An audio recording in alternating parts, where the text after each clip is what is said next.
Okay, so we'll go ahead and advance to our agenda for the day.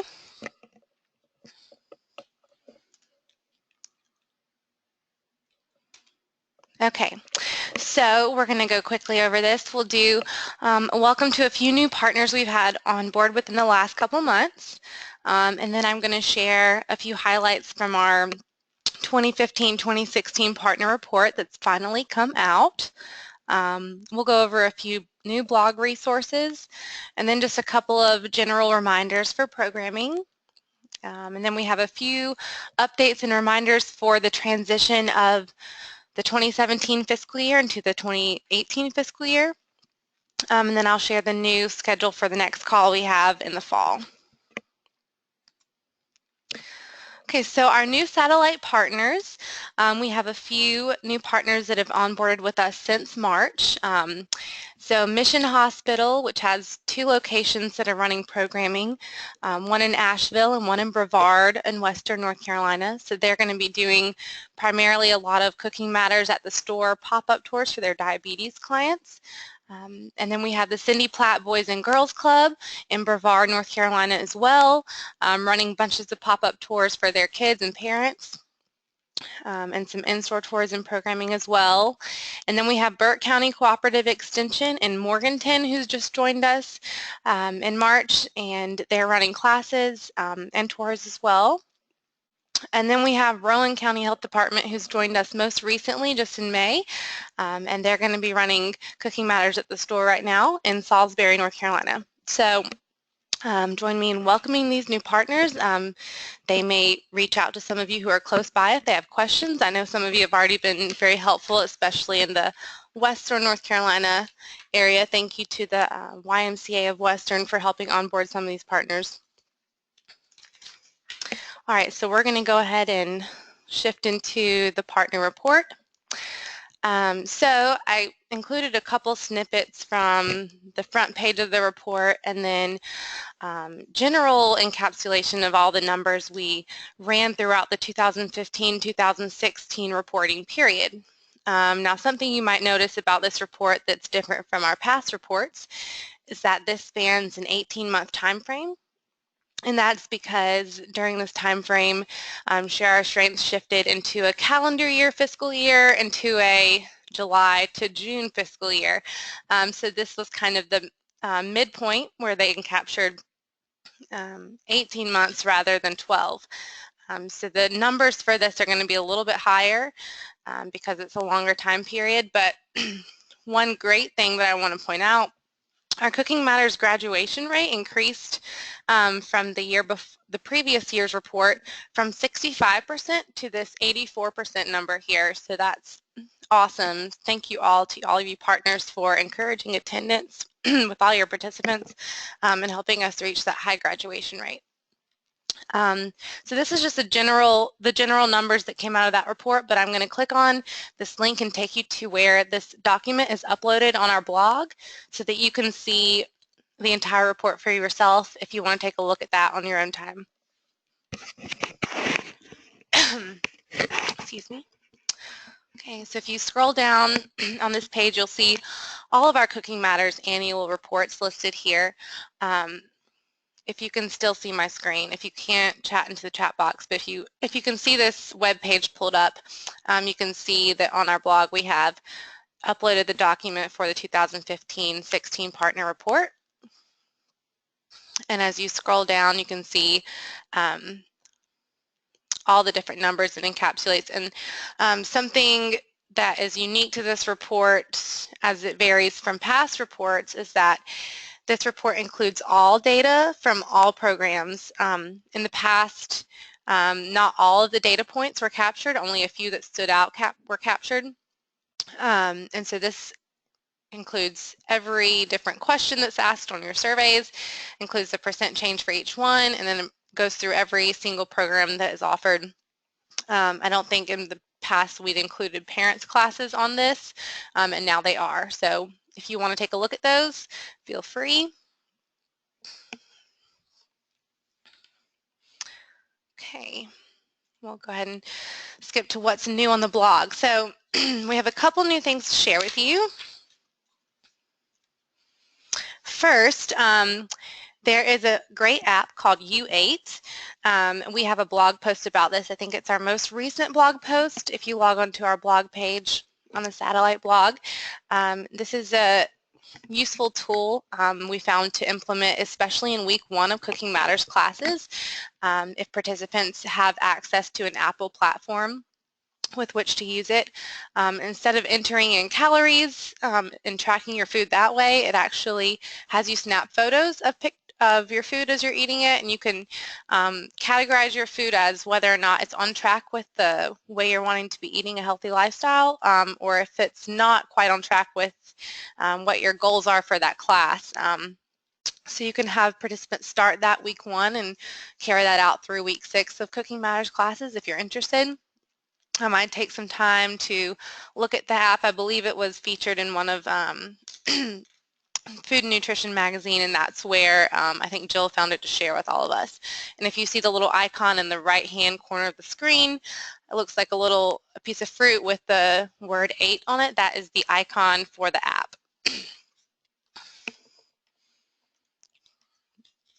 We also have finally had someone translate our $10 challenge guide into Spanish, so that is really exciting. And this is uploaded onto our blog as well. And so this is helpful for facilitators as well as to hand out to participants who might have trouble navigating the $10 challenge in the store. This is kind of gives them a little supplemental guide to help navigate, since a lot of times tour facilitators don't have the attention to walk around the store with each individual participant afterwards and help. So I'll show you where this is on the blog as well. So it's underneath our resources. It's going to be underneath forms and templates for Cooking Matters at the store. And if you scroll down to the bottom, it's going to be underneath supplemental guides and additional resources. And so you'll see there are English guides as well as the Spanish that we've uploaded. And you can just let me know if you have any trouble accessing those files at any time.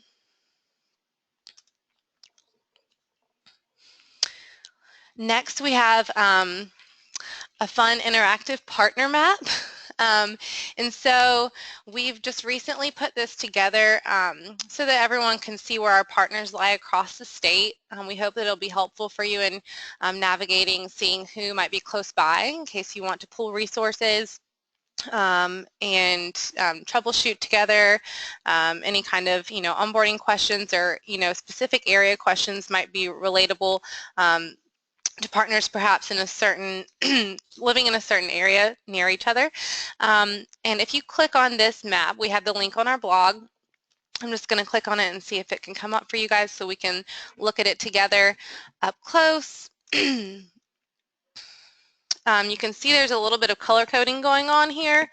And as you look at the ledger at the bottom of the screen, I'm going to see if my highlighting tool will work for me. If you look at the ledger at the bottom, you can see that we've highlighted according to programming that's being run. And so for those areas coming up, those partners that are showing red, they're offering Cooking Matters only.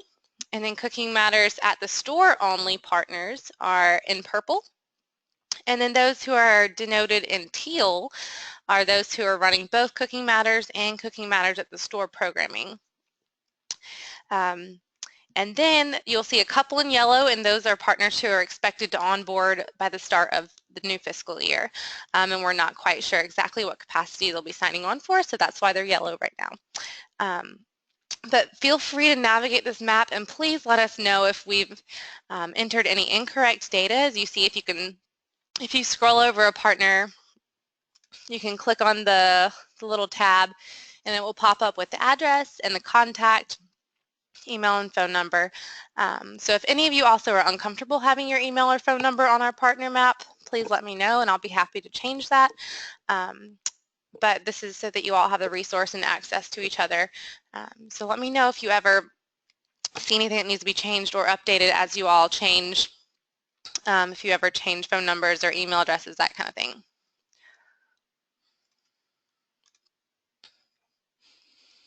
Okay. Next slide. Let's see. So a couple of programming reminders. I've just been doing a little bit of quality control on paperwork that I've seen come through, and I just wanted to reiterate a couple things that I've noticed myself. First off, I haven't processed a lot of teens paperwork in the past, and so I noticed something for myself that I thought might be useful to share, just in case any partners have encountered this as well or were confused about this. But when you're reporting on a teens class specifically, you will notice some classes have teens ranging all the way from 13 up to 19, perhaps some that are turning into their 20s as the class duration is going on. But I just wanted to share a little bit of classification between the words kid and adult on the reporting form.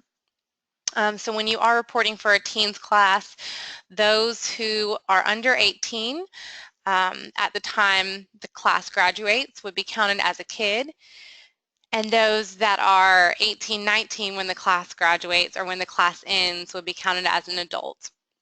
And you can see I entered in a couple different numbers here just as a dummy form, just to show how you might end up with different numbers of adults and different numbers of kids based on the age range you have in your class. And you also notice that I have different numbers for participants versus graduates, which will lead me to my next slide. A little bit about Cooking Matters terminology. I know a lot of you know this, but I just want to reiterate it, especially for any new partners who might not have captured this yet or been over this piece in their training. So there are a few different words we use in Cooking Matters courses to classify the types of individuals we have come to class. So we use the word attendant for anyone that comes to one class. So if someone comes to your first day class and they decide it's not for them or they just don't show back up, they're still counted as an attendant for the class. If they have attended at least 2 classes, so that could be anyone that attends 2, 3, 4, 5, 6, they're counted as a participant. And then for graduates are those who attend at least 4 classes. And now this doesn't have to be 4 classes including the graduation class. This could be an individual who attends the first 4 classes of the series and is not present for the last 2. They still count as a graduate of the program. So that's why you'll see the little note underneath that column that they do not have to include attendance to the graduation class to count as a graduate. But if at any time you seem confused on these terms or have any questions, feel free to ask me. It took me a little while in the beginning to kind of make sure I had them all straight. So please don't be shy about asking what the difference is.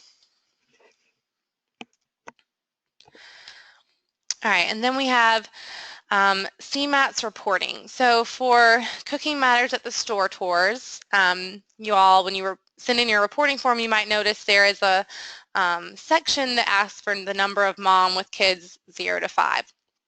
Now that's not necessarily something you might intuitively know about your tour, but as you look at your enrollment forms, or what we also call demographic forms, you can find this number by highlighting those who are females that also circle the number that have children living 0 to 5 in their household. So you can combine those 2 questions to figure out the number of moms with kids 0 to 5. A lot of you are already entering in the send on your surveys, but I've seen a couple that have come through that have not. So just double check to make sure that your tour facilitators or those who are filling out these tour reporting forms and sending them back in, make sure that they are filling out and completing this section as well.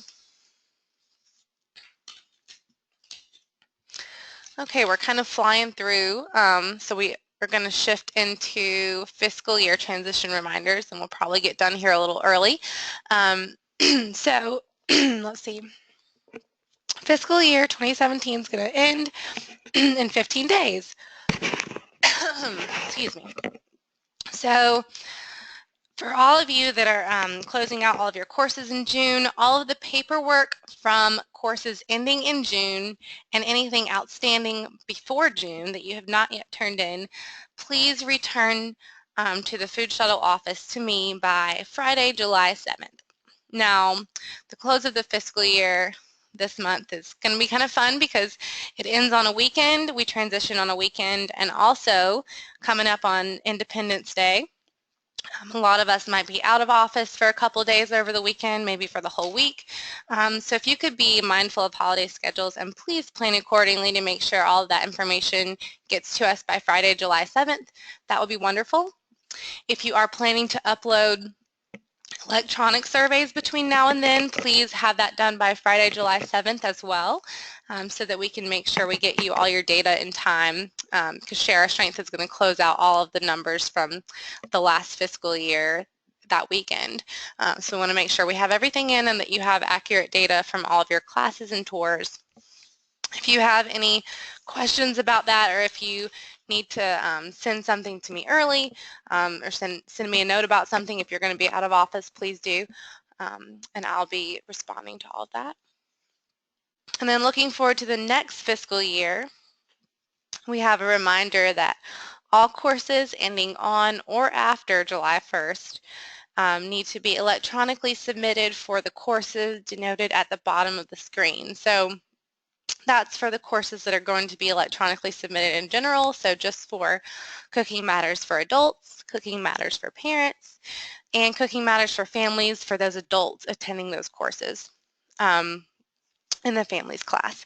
So those will be the sections that will need to be electronically submitted to us. And so after July 1st, I know it's kind of been a hard deadline all along for starting to submit electronic surveys and partners doing that on their own. But if you need any help at any time, we're here to help. I'm here to help.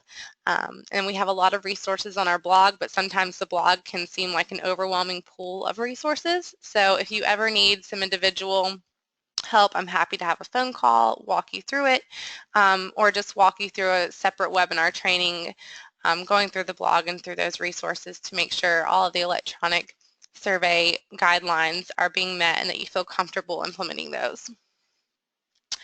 And for the fiscal year 2018, I've received a lot of your partnership agreements signed, so thank you to all of those partners who have gotten those back to me in such a timely fashion. We still have a few outstanding partnership agreements though, so if you have not yet signed your partnership agreement, please try to do so at your earliest convenience. They are due June 29th, and that is to give me a buffer of day to get them back to you before July 1st. So send them to me by June 29th, and I'll have Jill Brown sign off on them and get them back to you. Okay. So that leads us to our close. Our next webinar is going to be on Thursday, September 7th at 10 in the morning, and I will be sending out a registration link. You may also already have a registration link in your email in the past from me, but I will send that out again in the beginning of the new fiscal year, so you can be on the lookout for that. And also at this time, I would love to open it up for questions for anyone from the group. So please type in your questions if you have any to share.